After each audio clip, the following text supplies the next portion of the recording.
काषाय वस्त्रं करदण्डधारिणं कमण्डलुं पद्मकरेण शङ्खं चक्रं त्रिशूलं डमरू गदां च श्रीपादराजं शरणं प्रपद्ये। कृते जनार्दनो देव स्त्रियाणां रघुनन्दन द्वापारे रामकृष्णौ च कलौ श्रीपादवल्लभः। श्रीपादवल्लभ गुरुः वदनारविन्दं वैराग्यदीप्ति परमोज्ज्वलम् अद्वितीयम् मन्दस्मितं सुमधुरं करुणार्द्रनेत्रं संसारतापहरणं सततं स्मरामि। श्रीपादवल्लभ गुरोः करकल्पवृक्षं भक्तेष्टदाननिरतं रिपुसंशयं वै संस्मरणमात्रचितिजागरणं सुभद्रं संसारभीतिशमनं सततं भजामि। श्रीपादवल्लभ गुरुः परमेश्वरस्य योगीश्वरस्य शिवशक्तिसमन्वितस्य श्रीपर्वतस्य शिखरं खलु सन्निविष्टं त्रैलोक्यपावन पदाब्जम् अहं नमामि। श्रीपादराजम शरणं प्रपद्ये. अध्याय क्रमशन कुरोपूरचे श्रीपाद श्रीवल्लभ स्वामींचा स्मरण महिमा. विचित्रपूर सोडून मी 3 दिवस प्रवास केला. मार्गात अन्न पाण्याची व्यवस्था ईश्वर कृपेने होत होती. चौथ्या दिवशी अग्रहारपूरला पोहोचलो. तेथील एका ब्राह्मणाच्या घरासमोर उभे राहून ओम भिक्षाम देही असे म्हणून भिक्षा मागितली. त्या घरातून एक अतिशय क्रोधायमान झालेली एक स्त्री बाहेर आली. ती म्हणाली, भात नाही, लात नाही. मी थोडा वेळ तसाच दारासमोर उभा राहिलो. थोड्याच वेळात त्या घरातील गृहस्थ बाहेर आले आणि म्हणाले, माझ्या पत्नीने रागाने माझ्या डोक्यावर मातीचे मडके फोडले व आता त्याच्या किमती एवढे पैसे आणून द्या असे म्हणून घरातून बाहेर घालवले. मी आपणाबरोबर येतो. दोघे मिळून भिक्षा मागूया. मी म्हटले, समस्त जीवांना अन्न पाणी पुरवणारे सर्व व्यापी असलेले श्री दत्तप्रभूच आहेत. समोरच्या पिंपळाच्या झाडाखाली बसून आपण त्याचे चिंतन करूया. आम्ही दोघे त्या विशाल पिंपळाच्या छायेत बसून श्री दत्तप्रभूंचे भजन करू लागलो. भूक लागल्याने आवाज सुद्धा अगदी बारीक येत होता. इतक्यात तेथे विचित्रपूरच्या राजाचे दूत आले. ते म्हणाले, आमच्या युवराजांना बोलता येऊ लागले आहे. राजेसाहेबांनी तुम्हाला घेऊन या अशी आज्ञा केली आहे. आपण आमच्याबरोबर घोड्यावर चलावे.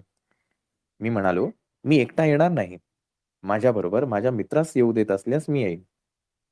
त्या राजदूतांनी माझी विनंती मान्य केली. आम्हा दोघांस घोड्यावर बसवून ते दूत राजवाड्याकडे निघाले. त्या गावचे लोक आश्चर्याने पाहत होते. राजवाड्यात पोहोचल्यावर राजाने आमचे स्वागत केले व म्हणाले, तुम्ही गेल्यानंतर आमचा युवराज एकाएकी बेशुद्ध पडला. आम्ही घाबरून गेलो. राजवैद्यांना बोलवले, परंतु ते येण्याच्या अगोदरच युवराज शुद्धीवर आला. त्याने डोळे उघडून दिगंबरा दिगंबरा श्रीपाद वल्लभ दिगंबरा अशा मंत्राचा उच्चार करण्यास सुरुवात केली. थोड्या वेळाने युवराजाने सांगितले की तो बेशुद्ध असताना एक 16-17 वर्षाचा अजानुबाहू अत्यंत दैदिप्यमान कांतीचा एक यती आला. त्याने युवराजाच्या जिभेवर विभूती घातली आणि त्याच क्षणी त्याला वाचा प्राप्त झाली. राजाने विचारले, ते यती कोण होते? श्री दत्तप्रभूंशी त्याचे काय नाते आहे? हे सारे विस्तारपूर्वक सांगावे. मी सांगितले, युवराजाला दिसलेले 16-17 वर्षाचे दिव्य स्वरूप यती श्री श्रीपाद श्रीवल्लभ होते. त्यांनीच युवराजास वाचा प्रदान केली. ते श्री दत्तप्रभूंचे कलियुगातील अवतार आहेत. त्यांच्या दर्शनासाठीच मी कुरोपूर क्षेत्री जात आहे. मार्गात अनेक पुण्यपुरुषांचे संत महात्म्याचे दर्शन होत आहे. दरबारातील सर्व लोकांनी श्रीपाद श्रीवल्लभांचा एकमुखाने जय जयकार केला. राजाने मला व माझ्याबरोबर आलेल्या त्या सद्गृहस्थास सुवर्ण मुद्रा दान केल्या. त्या घेऊन आम्ही निघालो. राजाच्या राजगुरूने म्हटले, आपणामुळे आमचा ज्ञानोदय झाला व दत्त महिमा कळला. आम्ही आतापर्यंत वैष्णव व शैव या भेदात पापच करीत होतो. आपणच आम्हास खरा मार्ग दाखविला. आमच्याबरोबर माधव नंबूद्री नावाचा एक ब्राह्मण सुद्धा कुरवपुरास श्री स्वामींच्या दर्शनास निघाला. आम्ही तिघे विचित्रपूर सोडून अग्रहारपूर या गावी आलो. माझ्याबरोबर आलेल्या अग्रहारपुराच्या गृहस्थाने राजाने दिलेल्या सुवर्णमुद्रा आपल्या पत्नीस दिल्या. ती अत्यंत आनंदित झाली. तिने सर्वांना यथेच्छ भोजन दिले. त्यानंतर ती श्री श्रीपाद श्रीवल्लभांची भक्त झाली. मी आणि माधव नंबूद्री चिदंबरमकडे जाण्यास निघालो. सध्याच्या गुंटूर, गर्तपुरी मंडलातील नंबूर गावात अनेक विद्वान ब्राह्मणांचे वास्तव्य होते. मळयाळ देशातील राजाने नंबुरू येथील अनेक विद्वान पंडितांना आपल्या देशात बोलावून त्यांना राजाश्रय दिला होता. हेच ब्राह्मण नंबूद्री ब्राह्मण या नावाने प्रसिद्ध झाले. हे आचार संपन्न असून परमेश्वरावर दृढ श्रद्धा असलेले वेद संपन्न ब्राह्मण होते. परंतु माझ्याबरोबर असलेला माधव नंबूद्री लहानपणीच माता-पित्याच्या छत्राला मुकला असल्याने निरक्षर होता. त्याची श्री दत्तप्रभूंवर मात्र गाढ श्रद्धा होती. चिदंबरमला गेल्यावर तेथे श्री पळणीस्वामी नावाचे एक सिद्ध महात्मा असल्याचे कळले. त्यांच्या दर्शनासाठी पर्वतावरील त्यांच्या एकांतात असलेल्या गुहेकडे गेलो. गुहेच्या द्वाराजवळ जाताच पळणीस्वामींनी आम्हाला बघून, "माधवा, शंकरा, दोघे मिळून आलात. आमचे अहोभाग्य." असे असे म्हणाले. प्रथम भेटीतच नाव माहीत नसताना आम्हास नावाने हाक मारणारे हे सिद्ध महात्मे आहेत, यात तीळमात्र संशय नव्हता. स्वामी म्हणाले, "बाबांनो, श्रीपाद श्रीवल्लभांच्या आज्ञेनुसार मी हा देह त्यागून दुसऱ्या तरुण अशा देहात प्रवेश करणार आहे. ती वेळ आता आली आहे. मी या शरीरात 300 वर्ष आहे. या देहाचा त्याग करून नूतन शरीरात पुन्हा 300 वर्ष राहावे अशी श्रीपादांची आज्ञा झाली आहे." जीवनमुक्त झालेले जनन मरण रूप सृष्टीक्रमाला अतीत असलेले आणि समस्त सृष्टीला चालविणारा महासंकल्प म्हणजेच श्री श्रीपाद श्रीवल्लभ. पुढे पळणीस्वामी म्हणाले, "अरे शंकरा, तू विचित्रपुरीतील कणाद महर्षींच्या कणाद सिद्धांताविषयी बोलला होतास, त्याचे वर्णन करून सांग." कणाद महर्षींचा कण सिद्धांत. स्वामींच्या प्रश्नाला उत्तर देताना मी म्हणालो, "मी मला क्षमा करा. कणाद महर्षींच्या विषयी व त्यांच्या सिद्धांताच्या बाबतीत मला फारच थोडी माहिती आहे. मी सांगितलेली माहिती ही श्री दत्तप्रभूंनीच माझ्या तोंडून वदविली होती. हे तर स्वामींना ज्ञात आहेच." करुणा स्वरूप पळणीस्वामींनी कण सिद्धांत सांगण्यास सुरुवात केली. ते म्हणाले, "समस्त सृष्टी सुद्धा परममूल अशा अणूंनी निर्माण झाली आहे. त्या परमाणूंपेक्षा सूक्ष्म अशा कणांच्या अस्तित्वाने विद्युत शक्ती उद्भवते. हे सूक्ष्म कण महावेगाने आपापल्या कक्षेमध्ये परिभ्रमण करीत असतात.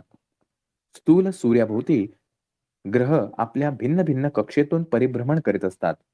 त्याचप्रमाणे हे सूक्ष्म कण सुद्धा आपल्या केंद्रबिंदूस अनुसरून परिभ्रमण करीत असतात. या सूक्ष्म कणापेक्षा सूक्ष्म अशा स्थितीत प्राणीमात्रांचे समस्त भावोद्वेगाचे स्पंदन चालू असते. स्पंदनशील अशा जगात काहीच स्थिर नाही. चंचलता हा याचा स्वभाव आहे. क्षणोक्षणी बदलणे याचा स्वभाव आहे. या स्पंदनापेक्षा सूक्ष्म स्थितीत दत्तप्रभूंचे चैतन्य असते. यावरून मला सर्वात महत्वाचे म्हणजे सूक्ष्म असलेल्या सगळ्यांपेक्षाही सूक्ष्म अशा श्री दत्तप्रभूंचा अनुग्रह मिळणे जितके सोपे आहे, तितकेच कठीण सुद्धा आहे. प्रति कणांचे अनंत भाग केले असता एक एक कणाचा भाग शून्यासमान होतो. अनंत अशा शून्यांचे फलस्वरूपच ही चराचर सृष्टी आहे. पदार्थ सृष्टी ज्या प्रकारे होते त्याचप्रमाणे व्यतिरेकी पदार्थांचे सुद्धा असते. या दोहोचे मिश्रण झाल्यास व्यतिरेक पदार्थांचा नाश होतो. पदार्थांचे गुणात सुद्धा फरक होतो. अर्चावतारात प्राणप्रतिष्ठा केली असता ती मूर्ती चैतन्यवंत होऊन भक्तांची मनोकामना पूर्ण करते. सर्व मंत्र कुंडलिनी शक्तीमध्ये असतात. गायत्री मंत्र सुद्धा या शक्तीमध्ये सामावलेला असतो. गायत्री मंत्रात 3 पाद आहेत असा सर्वसाधारण समज आहे. परंतु या मंत्रात 4था पाद सुद्धा आहे.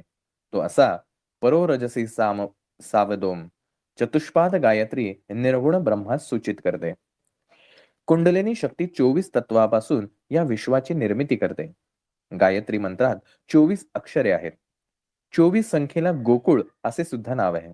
गो म्हणजे 2 आणि कुळ म्हणजे 4. ब्रह्मा स्वरूपात कोणताच बदल होत नाही. परिवर्तनातीत असे असते म्हणून ते 9 या संख्येने सूचित केले जाते. 8 ही संख्या महामायेचे स्वरूप दर्शविणारी आहे. श्रीपाद श्रीवल्लभांचे भक्तगण त्यांना दौचौपाती देव लक्ष्मी असे म्हणत असत. सर्व जीवांचा पती स्वरूप परब्रह्मच आहे. पतिदेव म्हणजे 9 संख्या, लक्ष्मी म्हणजे 8 संख्या, दो म्हणजे 2 संख्या, चौ म्हणजे 4 संख्या सूचित करते. म्हणून दो चौपती लक्ष्मी याचा अपभ्रंश होऊन दो चौपाती देवलक्ष्मी असा झाला. हे सर्व जीवांना 2, 4, 9, 8 या संख्येची आठवण करून देत असे. गोकुळामध्ये परब्रह्म पराशक्ती हे श्रीपाद श्रीवल्लभ या रूपानेच आहेत. श्रीकृष्ण परमात्मा हे श्रीपाद श्रीवल्लभच आहेत. गायत्री मंत्राचे स्वरूप त्यांच्या निर्गुण पादुक समान आहे. स्वामी पुढे म्हणाले, बाबा शंकरा, स्थूल मानव शरीरात 12 प्रकारचे भेद आहेत. सर्वांना अनुभवास आलेले स्थूल शरीर सूर्याच्या प्रभावात आलेले आहे. श्रीपाद श्रीवल्लभ पिठिकापुरम येथे मानव शरीराने अवतार घेण्यापूर्वी सुमारे 108 वर्षे या प्रदेशात आले होते. त्यांनी माझ्यावर अनुग्रह केला होता. सध्या ज्या स्वरूपात ते कुरोपूर क्षेत्रात आहेत, त्याच रूपात तेव्हा ते येथे आले होते. त्यावेळी आश्चर्यकारक घटना घडली. हिमालयातील काही महायोगी बद्री केदार तीर्थक्षेत्रातील बद्रीनारायणाची ब्रह्मकमळे अर्पण करून पूजा करीत होते. ती बद्रीनारायणाच्या चरणी वाहिलेली ब्रह्मकमळे श्रीपाद श्रीवल्लभांच्या चरणावर येऊन पडत. हे दृश्य आम्ही स्वतः नेत्राने पाहिले होते. पळणीस्वामींच्या त्या दिव्य वक्तव्याने मी अगदी भारावून गेलो. अंगी रोमांच उठू लागले. मी त्यांना विचारले, ब्रह्मकमळ म्हणजे काय? ते कोठे मिळतात? त्या फुलांनी पूजा केली असता श्री दत्तप्रभू संतुष्ट होतात असे आपल्या सांगण्यावरून कळाले. तरी कृपा करून आपण माझ्या शंकेचे समाधान करावे. ब्रह्मकमळाचे स्वरूप. माझ्या विनंतीला मान देऊन श्री पळणीस्वामी स्नेहपूर्ण नजरेने माझ्याकडे पाहत म्हणाले, श्री महाविष्णूंनी श्री सदाशिवाची ब्रह्मकमळाने पूजा केली होती. श्री विष्णूंच्या नाभीतील कमळाला सुद्धा ब्रह्मकमळ असेच म्हणतात. दिव्य लोकातील ब्रह्मकमळासमान भूमंडलातील हिमालयामध्ये हे कमळ सापडते. सुमारे 12,000 फुटावर हिमालयात वर्षातून एकदाच हे उमलते.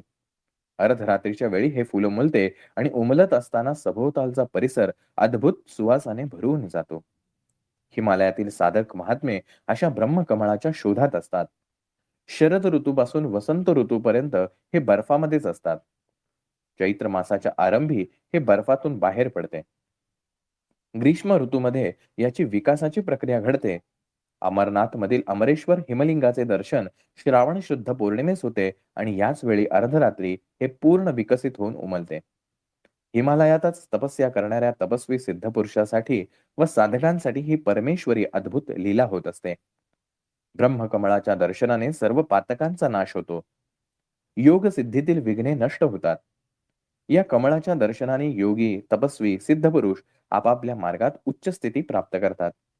ज्या भक्तांच्या भाग्यात या ब्रह्मकमळाचे दर्शन असते, त्या सर्वांचे दर्शन घेणे झाल्यावर हे कमळ अंतर्धान पावते. श्री पळणीस्वामी पुढे म्हणाले, बाबा शंकरा, मी 10 दिवस समाधीत बसण्याचे ठरविले आहे. दर्शन घेण्याच्या आर्त इच्छेने कोणी भक्त आल्यास माझ्या समाधीत भंग न पडू देता त्यांना शांतपणे दर्शन करवा. साप चावून मृत झालेले कोणी आल्यास त्यांना मी समाधीमध्ये असल्याचे सांगून मृतदेहास नदीच्या प्रवाहात अथवा जमिनीत पुरून ठेवावे अशी माझी आज्ञा आहे असे सांगावे. श्री पळणीस्वामी बसलेल्या आसनावर समाधीस्थ झाले. मी आणि माधव दोघे मिळून येणाऱ्या भक्तांना दुरून अत्यंत शांतपणे दर्शन घडवून आणत होतो. दर्शनास आलेल्या काही भक्तांनी तांदूळ, डाळ, पीठ असे साहित्य स्वामींना अर्पण करण्यासाठी आणले होते. ते पाहून माधवने स्वयंपाक करण्याचे ठरवले. सरपणासाठी उपयोगात आणण्यासाठी त्याला जवळच पडलेले एक वाळलेले मोठे नारळाच्या झाडाचे पान दिसले. ते आणण्यासाठी तो त्या पानाजवळ गेला. त्याच्याबरोबर एक भक्त सुद्धा होता. माधवने ते पान उचलून खांद्यावर ठेवले इतक्यात त्या पानाखाली बसून विश्रांती घेत असलेला एक सर्प रागाने त्याला कडकडून चावला. त्या सर्पाचे विष एवढे दाहक होते की माधव तात्काळ काळा निळा होऊन मृत झाला व जमिनीवर पडला. दोघा तिघांनी मिळून त्याला गुहेजवळ आणले. ते दृश्य पाहून मी घाबरून गेलो. काय करावे ते सुचेना. तेव्हा स्वामींच्या आदेशानुसार त्याला जमिनीत पुरून ठेवण्याचे ठरवून एक खड्डा खोदण्यास सुरुवात केली. इतर भक्तांनी मला मदत केली.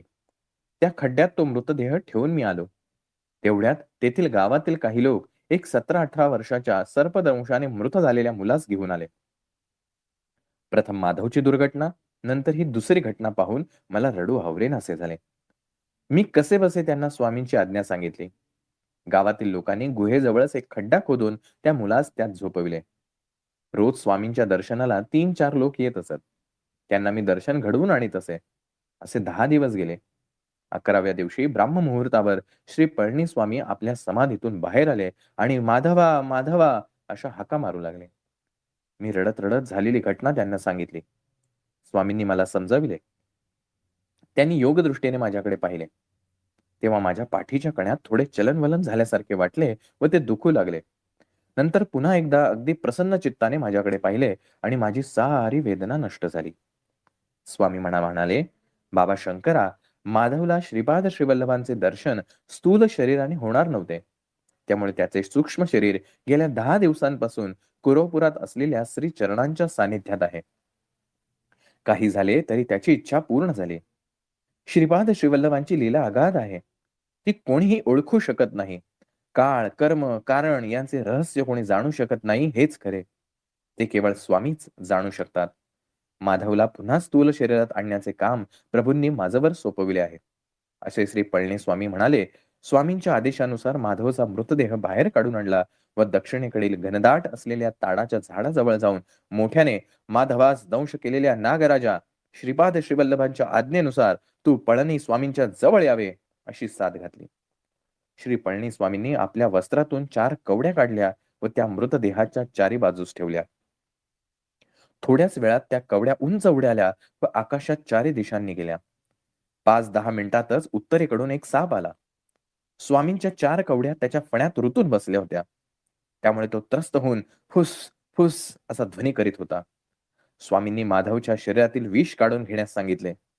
सर्पदंश ज्या ठिकाणी झाला होता तेथूनच त्याने सर्व विष काढून घेतले. श्री पळणीस्वामींनी श्रीपाद श्रीवल्लभांना मनोमनी नमस्कार केला व त्या सर्पावर मंत्रोदक शिंपडले. तो सर्प स्वामींच्या पदकमलांना स्पर्श करून व त्यांना 3 प्रदक्षिणा घालून निघून गेला. श्री दत्त भक्तांना अन्नदान केल्याचे फळ. श्री पळणीस्वामी म्हणाले, "अरे शंकरा, हा साप गेल्या जन्मी एक स्त्री होता. तिने आयुष्यात थोडे पाप, थोडे पुण्य केले होते. तिने एका दत्तभक्ताला जेवू घातले होते. हा पुण्याचा भाग होता.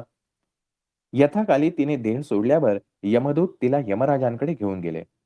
तिला यमराज म्हणाले, "तू एकदा एका दत्तभक्तास जेवण दिलेस. त्याचे विशेष पुण्य तुला लाभले आहे. तुला पाप प्रथम भोगायचे आहे का पुण्यफळ?" ती स्त्री म्हणाली, "थोडे आहे ते मी प्रथम भोगते." त्याप्रमाणे तिला पाप योनीत सर्पाच्या योनीत जन्म मिळाला. तिची वृत्ती सर्वांना हानी करण्याची असल्याने वाटेत जो कोणी आडवा येईल त्याला ती चावत असे. ती स्त्री मानव जन्मात रजोगुणी असल्याने तिच्या केवळ जवळ गेलेल्या माधवास तिने दंश केला होता. तिच्या पूर्व पुण्याईनेच माधवास तिने दंश केला होता.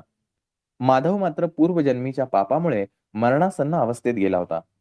कालांतराने श्रीपाद श्रीवल्लभांच्या कृपेने त्या स्त्रीची सर्पयोनीतून मुक्तता झाली. योग्य व्यक्तीस केलेल्या अन्नदानाचे फळ. श्री दत्तप्रभू अल्पसंतोषी आहेत. थोड्या सेवेवर ते भक्तास प्रसन्न होऊन अमाप फळ देतात. श्री दत्तांच्या नावाने कोणाही व्यक्तीस अन्नदान केल्यास व जर ती व्यक्ती योग्य असल्यास त्या अन्नदानाचे विशेष फळ लाभते. अन्नाच्या थोड्या भागाने मन बनते. अन्नदात्याचे मन, बुद्धी, चित्त, अहंकार, शरीर मंगल स्पंदनाने भरून जाते. यामुळे त्याच्यात लोकांना आपणाकडे आकृष्ट करण्याची शक्ती उत्पन्न होते. पुढे पळणीस्वामी म्हणाले, "इच्छित वस्तूची समृद्धी म्हणजेच लक्ष्मीची कृपा कटाक्ष. ही सृष्टी सगळीच सूक्ष्म स्पंदनाने, सूक्ष्म नियमाने चालत असते." श्रीपाद श्रीवल्लभांचा महिमा. श्रीपाद श्रीवल्लभांचे नामस्मरण लक्ष्मी, धन, ऐश्वर्य, समाधान प्रदान करणारे आहे. त्यांच्या अनुग्रहितांच्या भाग्याचे काय वर्णन करावे? श्रीचरणांच्या अनुग्रहानेच 10 दिवस जमिनीत पुरलेल्या माधवच्या शरीरास काही झाले नाही. त्याला प्राणदान करणाऱ्या श्रीपाद श्रीवल्लभांची करुणा, दया, भक्तप्रेम हे शब्दांनी वर्णन करता येतच नाहीत. माधवामध्ये चैतन्य येऊ लागले. त्याने तहान लागल्यामुळे पाणी मागितले. श्री पळणीस्वामींनी त्याला समजावून प्रथम तूप पिण्यास दिले. ते घेतल्यावर फळांचा रस दिला आणि थोड्या वेळाने पाणी दिले. नागलोकांचे वर्णन. माधव पुनर्जीवित झाल्याने आमच्या आनंदाला सीमा राहिली नाही. माधवाने आपला अनुभव सांगण्यास सुरुवात केली. "मी सूक्ष्म शरीराने कुरोपुरात पोहोचलो आणि श्रीपाद श्रीवल्लभांचे दर्शन घेतले. श्रीपाद श्रीवल्लभ अजानुभाऊ आहेत. त्यांचे नेत्र विशाल आहेत. त्या नेत्रांमध्ये जीवांच्या प्रती करुणा, दया, प्रेम निरंतर प्रवाहित होत असते. मी स्थूल देहधारी नसल्याने तेथील स्थूल देहधारी भक्तांना मी दिसत नव्हतो. श्री वल्लभांनी कुरोपुरातील त्या द्वीपाच्या मध्यभागी जा अशी आज्ञा केली. मी श्री वल्लभांचे नामस्मरण करत त्या द्वीपाच्या मध्यभागातून खोलामध्ये गेलो. भूमीमध्ये खोलात भूकेंद्राजवळ अनेक प्रासाद, वरांडे असल्यासारखे वाचले. ते पाताळ लोकच आहेत अशी खात्री झाली. स्थूलता पाहणाऱ्याला स्थूल रूप पदार्थच दिसतात. माझ्यासारख्या सूक्ष्मरूपधारीत शरीराला सूक्ष्मरूप असलेले लोक दिसले. तेथे असणारे लोक नागजातीचे असून कामरूप धारण केलेले होते. त्यांना इच्छा असलेले रूप धारण करण्याची शक्ती होती. त्यांना साधारणतः नागरूपातच संचार करणे आवडे. तेथे मी अनेक महासर्पांना पाहिले. काही सर्पांना हजार फणे होते. फण्यावर मणी असून त्या मण्यातून दिव्य तेज प्रसारित होत होते. अन्य नाग योग मुद्रेत असल्यासारखे फणे उकलून मौन मुद्रेत होते. आश्चर्य असे की त्यातच एक महासर्प होता. त्या सर्पाला हजार फणे होते. त्या महासर्पावर श्रीपाद श्रीवल्लभ श्री महाविष्णूंसारखे शयन करीत होते. तेथे असलेले महासर्प वेदगान करीत होते. चिदानंद स्वरूपाने स्वामी ते गायन ऐकत होते. माझ्या बाजूला बसलेल्या एका महासर्पाने श्री दत्तप्रभूंचा महिमा सांगण्यास सुरुवात केली. श्री दत्तात्रयांचा महामहिमा. तो म्हणाला, श्री दत्तप्रभू नेपाळ देशात असलेल्या चित्रकूटातील अनसुया पर्वतावर अत्री अनसुयेच्या पुत्ररूपाने पूर्वयुगात अवतरले. ते अवतार न संपवता सूक्ष्म रूपात निलगिरी शिखरावर, श्रीशैल शिखरावर, शबरीगिरी शिखरावर, सह्याद्रीमध्ये संचार करीत असतात. त्यांनी नाथ संप्रदायातील गोरक्षनाथाला योग मार्गाचा उपदेश दिला. ज्ञानेश्वर नावाच्या योगाला खेचरी मुद्रेत बसलेल्या निराकार योगी रूपात दर्शन दिले. श्री दत्तप्रभू देश काळाहून अतीत आहेत. श्री प्रभूंच्या सानिध्यात आम्हाला भूत, भविष्य, वर्तमान हे वेगवेगळे दिसतच नाहीत. सगळेच नित्य वर्तमानच असते. अनघा समवेत श्री दत्तात्रयांचे दर्शन. तो महासर्प पुढे म्हणाला, बाबा माधवा, आम्हाला कालनाग ऋषीश्वर म्हणतात. श्री दत्ताने हजारो वर्षे राज्याचे परिपालन केल्यानंतर त्यांनी त्यांच्या रूपास गुप्त ठेवण्याचा विचार केला. ते काही वर्षे नदीमध्ये अदृश्य राहिले. त्यानंतर ते पाण्यावर आले. आम्ही अनुचर परत आमच्या बरोबर येतील म्हणून तेथेच वाट पाहत होतो. परंतु ते आमच्यापासून लपण्याचा प्रयत्न करत होते. ते आम्हाला माहित होते. ते परत जलसमाधीत जाऊन थोड्या कालांतराने वर आले. यावेळेस मात्र त्यांच्या हातात मधुपात्र होते. दुसऱ्या हातात 16 वर्षाची सुंदर कन्या होती.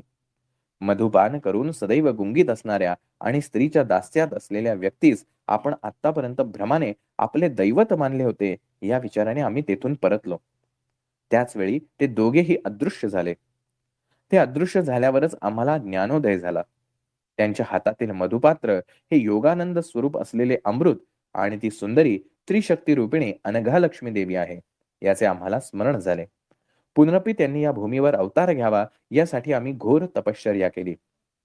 आमच्या तपश्चर्येचे फलस्वरूप श्री दत्तात्रयांनी पिठिकापुरात श्रीपाद श्रीवल्लभ या नावाने अवतार घेतला. श्री कुरोपुराचे वर्णन. श्री दत्तात्रय प्रभू त्या दिवशी ज्या जागेत स्नानासाठी पाण्यात उतरले होते, तीच जागा म्हणजे हे आजचे परमपवित्र कुरवपूर आहे. ते जलसमाधीमध्ये असताना आम्ही सुद्धा आमच्या सूक्ष्म स्पंदनाने या सूक्ष्म लोकात योग समाधीमध्ये होतो. कौरवाच्या आणि पांडवांच्या मूळ पुरुष असलेल्या कुरु महाराजाला ज्ञानोपदेश झालेले कुरवपूरच हे पवित्र स्थळ आहे. बाबा माधवा, या कुरुपुराचे महात्म्य वर्णन करण्याचे सामर्थ्य आदिशेषास सुद्धा नाही. सदाशिव ब्रह्मेंद्रांचे पूर्वगाथा. श्रीपाद श्रीवल्लभांच्या श्रीचरणांना मी अत्यंत नम्र भावाने नमस्कार केला. त्यावेळी प्रभू अत्यंत करुणापूर्ण अंतःकरणाने म्हणाले, वत्सा, हे दिव्य भव्य दर्शन म्हणजेच फार मोठा अलभ्य योगच आहे. तुला बोललेला एक महासर्प येणाऱ्या शताब्दीत ज्योती रामलिंगेश्वर स्वामी या रूपाने अवतरून ज्योती रूपानेच अंतर्धान पावेल. तुझ्याशी बोललेलाच दुसरा महासर्प सदाशिव ब्रह्मेंद्र या नावाने येणाऱ्या शताब्दीत भूमीवर अवतार घेऊन अनेक लीला दाखवेल. श्री पिठिकापुरम सुद्धा माझेच अत्यंत प्रिय स्थान आहे. श्री पिठिकापुरात मी जन्मलेल्या माझ्या मातेच्या गृहातच माझ्या पादुकांची प्रतिष्ठापना होईल. माझा जन्म कर्म अत्यंत दिव्य आहे. ते एक गोपनीय रहस्य आहे. तू श्री पिठिकापुरातील माझ्या पादुका प्रतिष्ठा स्थळापासून पाताळात जाऊन तेथील तपोनिष्ठ असलेल्या कालनागांची भेट घेऊन ये. श्री पळणीस्वामींनी मंद हास्याने म्हणाले, बाबा माधवा, पिठिकापुरातील कालनागांविषयी चर्चा नंतर करू. आपण सत्वरच स्नानाची पूर्ती करून ध्यानास बसावे अशी श्रीपाद श्रीवल्लभांची आज्ञा आहे. श्रीपाद श्रीवल्लभांचा जय जयकार असो. आणि बऱ्याच डीप गोष्टी आहेत, गुह्य गोष्टी आहेत त्या आपल्या महाराजांच्या कृपेने जेवढ्या आपल्याला समजून घेता येईल तेवढ्या आपण समजून घेण्याचा प्रयत्न करूया. अध्याय क्रमांक 3 मध्ये आपण बघितलं की श्रीपाद श्रीवल्लभांचा नामस्मरणाचा महिमा, की मागील अध्यायात जे झालं होतं की तो राजासमोर त्या ब्राह्मणाला म्हणजे शंकर भट्टाला घेऊन जातात. मग तिथे मुक्यांची भाषा जी आहे त्याची परीक्षा घेतली जाते आणि त्या ठिकाणी रुद्राध्यायामधला चमकमधला एक भाग तिथं वर्णन केला जातो. त्याचं ह्या सगळ्या गोष्टींनी आणि त्या शंकर भट्टांनी जी काही प्रार्थना केली होती, की हे श्रीपाद प्रभू या राजपुत्राला वाचा प्रदान करावी, अशी एक विनंती त्यांनी महाराजांना केली होती आणि महाराज हे प्रेमळ आहेत, दयाळू आहेत आणि त्यांच्या कृपेने त्या राजपुत्राला वाचा आली. त्यामुळे हा जो शंकर भट्ट आहे जिथे भिक्षेला गेला, तिथे त्या भिक्षा त्याला न मिळता 2-4 शिव्या ऐकायला मिळाल्या. मग तिथल्या घरातला जो पती आहे तो बाहेर आला आणि त्याने सांगितलं, "माझ्या बायकोने असं-असं मडकं फोडलं आणि ते मडकं फोडल्याचे पैसे आता मला घेऊन यायला सांगितलेले आहेत." आणि मग ते दोघेही महाराजांचं ध्यान करण्यासाठी झाडाखाली बसतात. तेवढ्यात ते राजाचे दूत येतात आणि तो कणाद महर्षींचा सिद्धांत जो आहे, तो त्या ठिकाणी आपल्याला पळणीस्वामींच्या निमित्ताने आपल्याला कळलेला आहे. आयुष्यात आपल्या डोळ्यांनी, कानांनी, त्वचेनी आपली जी काही ज्ञानेंद्रिय आहेत, कर्मेंद्रिय आहेत, या सगळ्या गोष्टींनी आपल्याला म्हणजे आपण हाताने एखाद्या वस्तूला स्पर्श केला, की त्या स्पर्शाची आपल्याला जाणीव होते. सध्या थंडी पडली आहे. मग हा थंडी पडली आपल्याला कशावरून कळतं? तर हवेचा जो काही झोत आहे, तो आपल्या शरीराला जेव्हा स्पर्श करतो, त्यावेळेला आपल्याला जाणवतं, की बाहेर वातावरण थंड आहे. आता खरं बघायला गेलं तर ह्या स्थूल रूपातील जे अवयव आहेत, त्वचा आहे, डोळे आहेत, कान आहेत, जीभ आहे, नाक आहे. या गोष्टींनी आपलं हे कार्य घडतं का? तर अजिबात नाही. हे स्थूल रूपातून म्हणजे आपल्या डोळ्यांनी दिसणारं आपल्याला एक-एक अवयव आहेत. पण कार्य घडतं कुठं? तर हा जो त्वचेला झालेला स्पर्श आहे, हा स्पर्श मेंदूमध्ये असलेल्या काही अ, केंद्रांमध्ये, सेंटर्समध्ये पोहोचतो आणि हा स्पर्श कशाचा आहे? त्याचं काय भावना आहे?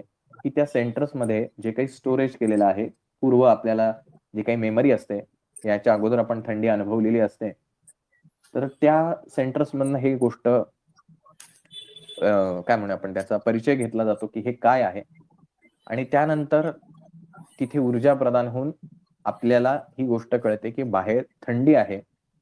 त्यामुळे बाहेरील त्वचा, बाहेरून आपण जे डोळ्यांनी पाहतोय, ती फक्त इन्फॉर्मेशन सेंटर्स आहेत किंवा दरवाजे आहेत. जे काही घडतं ते आतमध्ये सूक्ष्मामध्ये घडतं. आता ह्यांच्याहून आणखीन सूक्ष्म जर करायला गेलं, तर हे जे मेंदूमध्ये जे काही घडतं आहे, हे कुठं घडतंय? तर मेंदूमध्ये जे काही ऑलरेडी स्टोअर आहे. आता हा मेंदू सुद्धा स्थूल रूपातील एकच भाग आहे, जड रूप आहे. मग ह्या जड रूपाला सूक्ष्म रूपात असलेलं मन जे आहे, ज्याच्यामध्ये मनामध्ये 4 प्रकार आहेत. मन, बुद्धी, चित्त आणि अहंकार. तर ह्या मेंदूमध्ये जे काही सिग्नल्स येतात, हे मनामधल्या चित्तामध्ये त्याला मॅच केलं जातं. मग ह्या चित्तामध्ये पूर्वसंस्कार जे काही झालेले असतील, म्हणजे पूर्व जी काही मेमरी आहे, तर त्या मेमरीशी मॅच केलं जातं. मग हे सूक्ष्म असलेलं मन, मग त्याला मेंदूला आज्ञा देतं, की ही गोष्ट अशी-अशी आहे. आता ज्यावेळेला आपण झोपलेलो असतो, त्यावेळेला आपलं मन सुद्धा झोपलेलं असतं म्हणा किंवा बाह्य जे काही आपले डोळे, कान, नाक, त्वचा हे जे आहेत, हे सगळे शांत असतात. त्यामुळे आपण गाढ निद्रेत असतो, त्यावेळेला आपल्याला बाहेर जरी थंडी असली, आपल्याला कोणीही येऊन स्पर्श केला, आपल्या जवळ अगदी गुलाबाचं फूल ठेवलं, मोगऱ्याचा एखादा गजरा ठेवला, तरी सुद्धा आपल्याला कुठलीही भावना येत नाही. त्याचं कारण हे सगळं ओळखणारं मन हे शांत असतं. त्यामुळे आपल्या आयुष्यात जे काही घडतंय, हे सगळं सूक्ष्म रूपात घडतं. फक्त त्याचं बाह्य रूप जड देहामध्ये आपल्याला बाहेर बघायला मिळतं. आणि म्हणून शक्ती जर कशात असेल, तर शक्ती सूक्ष्मामध्ये असते, स्थूलामध्ये नाही. आपण उत्तम प्रकारे स्वयंपाक करू शकतो, असं ज्यावेळेला आपण म्हणतो, की एखादी गृहिणी आहे, एखादी महिला आहे, तिच्या हाताला खरंच छान चव आहे. आता ही हाताला चव असं ज्यावेळेला आपण म्हणतो, त्याला खरंच हाताला चव असते का? तर नाही. तर ती स्त्री जी आहे, ती महिला जी आहे, ती जेव्हा स्वयंपाक करते, अतिशय मन लावून ती स्वयंपाक करते. तिचं त्या स्वयंपाक करण्यावरती अत्यंत प्रेम असतं. उरकायच्या म्हणून गोष्टी केल्या जात नाहीत. तर मनापासून, की मला कोणाला तरी खायला घालायचं आहे किंवा माझ्या कोणीतरी प्रेमळ व्यक्ती घरातले आई-वडील असतील, मुलं असतील किंवा अन्य कोणी घरातले लोकं असतील, ह्यांना जेवायला घालायचंय. या प्रेमापोटी कदाचित तो स्वयंपाक बनवला जातो. मग ही मनाची शक्ती ज्यावेळेला एकाग्रतेने तो स्वयंपाक केला जातो, म्हणजे सीरियल बघत मोबाईलवरती एखादी छानशी गाणी लावून स्वयंपाक करणाऱ्यांच्या हाताला चव मिळेल की नाही माहीत नाही. ही चव येईल ती कशाने येईल? सवयीने येईल. वर्षानुवर्षे जर तुम्ही त्याच पॅटर्ननी, त्याच पद्धतीनं जर ते स्वयंपाक करत असाल, पण तो स्वयंपाक रुचकर होईल का? म्हणजे ते स्वयंपाक जेवण जेवल्यानंतर मन प्रसन्न होईल का जेवणाऱ्याचं? तर नाही होणार. कारण तुम्ही स्वयंपाक करत असताना तुमचं मन दुसरीकडे होतं. मग ज्यावेळेला आपण एखाद्या देवाच्या ठिकाणी जातो आणि त्या ठिकाणी महाप्रसाद घेतो. हा महाप्रसाद थोडासा जरी असला तर आपल्याला छान वाटतं. पोट भरल्यासारखं वाटतं. ह्याचं कारण काय? तर शक्ती अन्नामध्ये नाही, तर शक्ती ते जे अन्न बनवल्यानंतर भगवंताला किंवा भगवंताचं नामस्मरण करत ते स्वयंपाक बनवला जातो आणि त्याचा भोग जो आहे, त्याचा प्रसाद किंवा नैवेद्य जो आहे, तो भगवंताला अर्पण केला जातो आणि मग सगळ्यांना वाढला जातो. म्हणजे तो स्वयंपाक भक्तांना वाढायचा म्हणून न बनवता, देवाला अर्पण करायचा या भावनेतून बनवला असतो आणि ही भावनाच येते मनामध्ये म्हणजे सूक्ष्म रूपामध्ये आणि तिथे सगळ्या क्रिया घडतात. आणि मग त्या अन्नाला चव येते. त्यामुळे बाह्य रूपात जर आपल्याला काही बदल घडवायचा असेल, तर सूक्ष्म रूपामध्ये बदल घडवणं हे अपेक्षित आहे. आपल्याला नुसता हात जरी उचलायचा म्हटला, तरी हा हात उचलण्याची शक्ती येते कुठून? तर बघा तुम्ही विचार केला तर हात उचलण्यासाठी आपल्या मसलमध्ये, पेशींमध्ये ताकद असल्या पाहिजे. ही ताकद जी पेशींमध्ये ती येते कुठून? तर ह्या अन्नाने आपण जे काही सेवन करतोय, त्या अन्नामुळे येते. पण ह्या हात उचलण्याची बुद्धी होते कुठे? तर ती मनामध्ये होते. मनात आपण विचार करतो, की माझा हात उचलायचा आहे. हा सूक्ष्म झालेला विचार आपल्या जड देहामध्ये हात उचलण्याची कृती करतो. त्यामुळे बाह्य कृती ही आतमध्ये घडणाऱ्या सूक्ष्म रूपांची काय म्हणूया फक्त एक त्याचा पिक्चर आहे किंवा त्याचं एक प्रतीक आहे. आणि म्हणून ह्या कणाद महर्षींच्या सिद्धांतामध्ये ॲटम जो आहे, अणू जो आहे, या अणूपेक्षा सुद्धा सूक्ष्म असलेल्या परमेश्वरी शक्तीचं, परमेश्वरी चैतन्याचं वर्णन केलेलं आहे आणि त्याचं वर्णन असलेल्या किंवा त्याच्याशी साधर्म्य असलेल्या रुद्राच्या चमकाचं वर्णन मागील अध्यायामध्ये शंकर भट्टांनी केलं होतं. त्यामुळे आपल्या आयुष्यात आपल्याला आजारपण येतं. शरीर शरीराला कुठलीही व्याधी निर्माण होते. याचं मूळ कारण ह्या शरीराच्या सूक्ष्म रूपामध्ये गडबड झाली, की मग शरीर थकतं.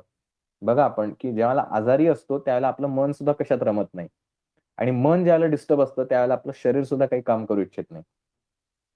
त्यामुळे मन आणि शरीर हे दोघंही कशाशी तरी जोडलेले आहेत आणि ते दोनही जोडलेलं ज्याला आहे, त्याला म्हणायचं चैतन्य. आणि अशा चैतन्याचं वर्णन या कणाद महर्षींच्या सिद्धांतामध्ये आपल्याला पाहायला मिळतं. त्यानंतर कुंडलिनी शक्तीचा या ठिकाणी उल्लेख आलेला आहे. कुंडलिनी ही प्रत्येक शरीरामध्ये स्थित असणारी ऊर्जा आहे.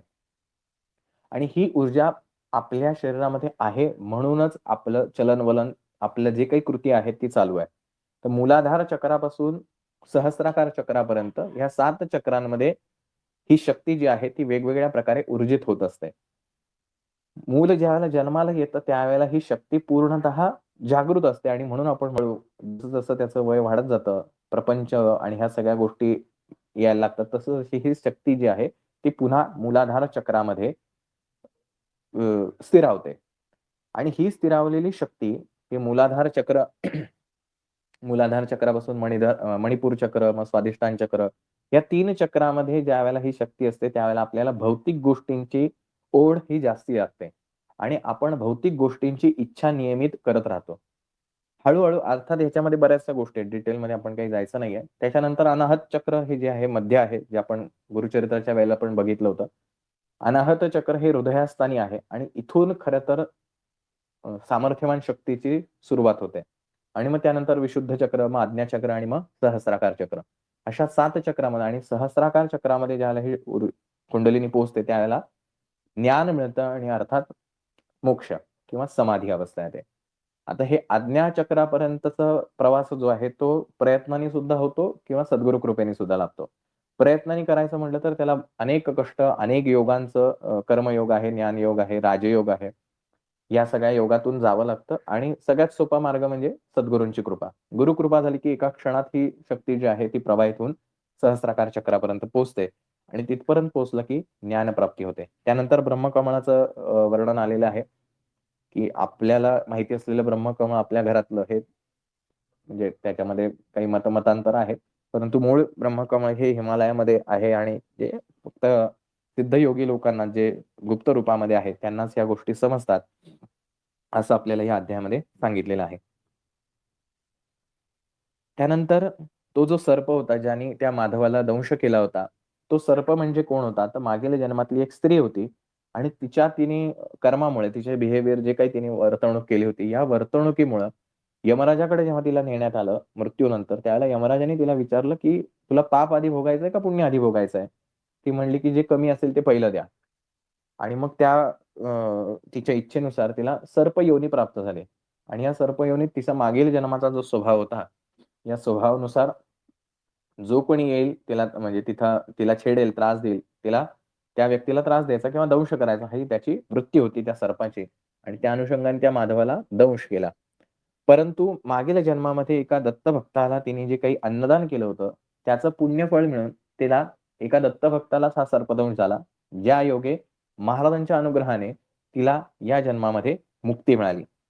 त्यामुळे दान करणं हे जेवढं महत्वाचं आहे, त्यापेक्षा जास्ती महत्वाचं आहे दान कोणाला करतो आहोत. सत्पात्री दान करणं हे अत्यंत महत्वाचं आहे. त्यामुळे योग्य व्यक्तीला दान मग ते कुठल्याही प्रकारचं ज्ञानदान असो, अन्नदान असो, म्हणजे ज्याला ज्ञान घ्यायचंच नाही, अशा व्यक्तीसमोर तुम्ही कितीही ज्ञान ओरडून सांगितलं तरी काही उपयोग नाही आणि म्हणून अथर्वशीर्षामध्ये फलश्रुतीमध्ये असं म्हटलेलं आहे, "अशिष्याय न देयम्." की जो अशिष्य आहे, ज्याची श्रद्धाच नाही, याचा विश्वासच नाही, अशा व्यक्तीने हे अथर्वशीर्ष म्हणूही नाही आणि त्याला सांगूही नाही. त्यामुळे ज्याला ह्या गोष्टींची ओढ नाही, आता आपल्या ग्रुपवरती सुद्धा बरेच लोकं आहेत, पण सगळे लोकं जॉइन होतायत का? तर नाही होत आहे. अशिष्याय न देयम् ज्याची कारण ही इच्छा होणं, ही सुद्धा महाराजांचीच इच्छा आहे, की आपल्यासारख्या सामान्य व्यक्तींना 4 ज्ञानाच्या गोष्टी कळाव्यात, ही सुद्धा महाराजांचीच इच्छा आहे आणि म्हणून एवढी लोकं जरी असली तरी त्यातली मोजकीच लोकं ह्या गोष्टींना का जॉइन होऊ शकतात? ही महाराजांची इच्छा आहे. इथं तुमचं माझं कोणाचंच काही चालत नाही. त्यामुळे आपण जे आपल्याकडे असेल, आपल्याकडे 4 पैसे जास्ती आहेत, आपण द्रव्यदान करा. आपल्याकडे अन्न आहे, आपण गरिबाला दान करा. आता गरीब म्हणजे भिकारी जो असतो रस्त्यावरचा, त्याला दिलेलं दान होत नाही, ती मदत होते. आणि दान त्याला द्यायचं असतं ज्याच्याकडे तुम्हाला देण्यासारखी काही असतं. त्यामुळे असा सत्पात्री म्हणजे पुण्यवान व्यक्ती जो आहे, त्याला दान द्यायचं. आणि त्याला दान दिल्यानंतर आपण त्याच्यामध्ये बघितलं, की कशाप्रकारे आपण जेव्हा त्याला काही अन्नदान, द्रव्यदान, वस्त्रदान करतो, त्यावेळेला त्याच्या पुण्यातला काही भाग हा आपल्याला मिळतो आणि आपली पापकर्म जी आहेत ती नाश पावतात किंवा त्याचं परिमार्जन होऊन पुण्यकर्माचं फळ आपल्याला मिळतं. आणि म्हणून दान हे अत्यंत महत्वाचं आहे. त्यातल्या त्या दत्त महाराजांच्या ठिकाणी केलेलं दान हे अजून महत्वाचं. या सगळ्या गोष्टींचा महिमा आपण या ठिकाणी वाचला. त्यानंतर अनघा लक्ष्मी समवेत स्वामी महाराजांचं दर्शन हे कशाप्रकारे आपल्याला घडलं आणि ही अनघा लक्ष्मी म्हणजेच महालक्ष्मी, महाकाली, महासरस्वती ही एकत्रित स्वरूप असलेलं शक्ती स्वरूप म्हणजेच ती अनघा लक्ष्मी आहे.